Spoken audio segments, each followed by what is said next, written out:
আসসালামু আলাইকুম ওয়া রাহমাতুল্লাহি ওয়া বারাকাতুহু।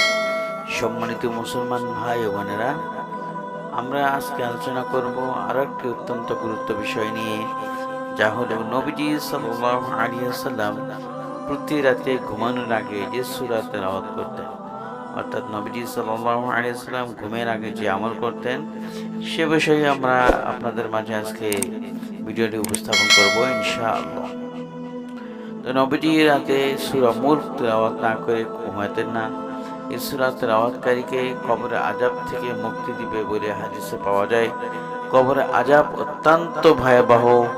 মানুষ ছাড়া অন্যান্য প্রাণী কবরের আযাব বুঝতে পারে, শুনতে পারে। নবীজি সাল্লাল্লাহু আলাইহি ওয়াসাল্লাম বলেন, মানুষ দাফন করতে ভয় পাবে, নইলে আমি আল্লাহর কাছে প্রার্থনা করতাম তিনি যেন তোমাদের কবরের আযাব শোনান।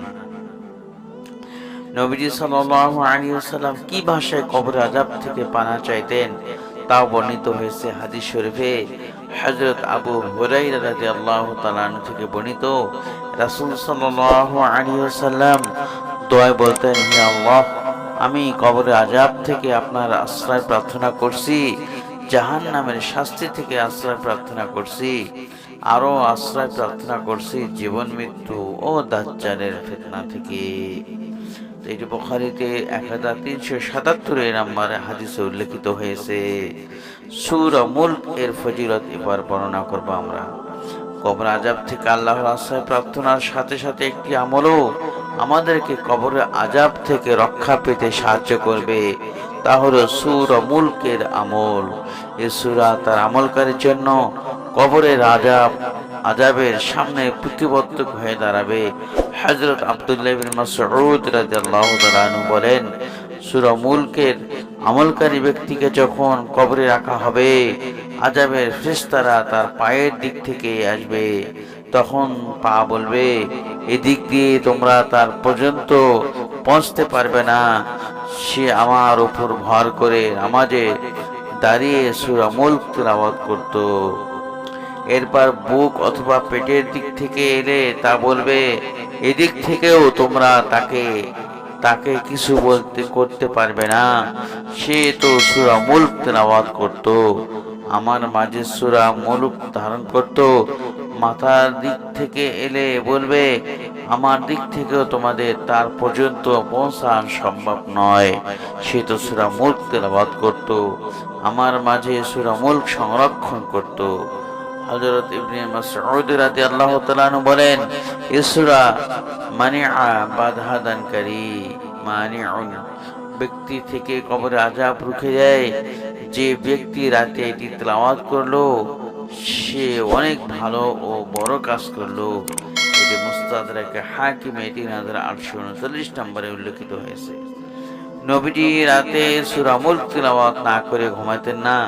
নবীজি সাল্লাল্লাহু আলাইহি ওয়াসাল্লাম অত্যন্ত গুরুত্বের সাথে সূরা মুলক তেলাওয়াত করতেন। এমনকি রাতে সূরা মুলক ও সূরা সাজদা তেলাওয়াত না করা পর্যন্ত ঘুমাতেন না। হযরত জাবের রাদিয়াল্লাহু তাআলা বলেন, নবীজি সূরা সাজদা ও সূরা মুলক তেলাওয়াত না করা পর্যন্ত ঘুমাতেন না। জামে তিরমিজি 3404, মুসনাদ আহমদ 14659 নম্বরে এটি উল্লেখিত হয়েছে। তো রাসূল সাল্লাল্লাহু আলাইহি ওয়াসাল্লাম আমাদেরকে কবরের আযাব থেকে পানাহ চাইতে বলেছেন। যায়েদ ইবনে সাবিত রাদিয়াল্লাহু তাআলা আনহু থেকে বর্ণিত, রাসূল সাল্লাল্লাহু আলাইহি ওয়াসাল্লাম বলেন, তোমরা কবরের আযাব থেকে আল্লাহর আশ্রয় প্রার্থনা করো। মুসলিম 2867-তে উল্লেখিত হয়েছে।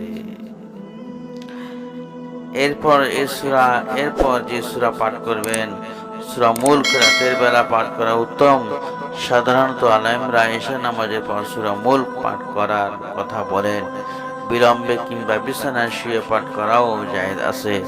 হযরত জাবের রাদিয়াল্লাহু তাআলা আনহু থেকে বর্ণিত, রাসূল সাল্লাল্লাহু আলাইহি ওয়াসাল্লাম ততক্ষণ পর্যন্ত ঘুমাতেন না যতক্ষণ না সূরা আলিফ লাম মিম তানজিল সূরা মুলক পড়ে নিতেন। তিরমিজি 2892 তৈরি হয়েছে। তাই আজকের আলোচনা যদি আপনাদের ভালো লাগে থাকে, তাহলে লাইক, কমেন্ট, শেয়ার করতে বলবেন না।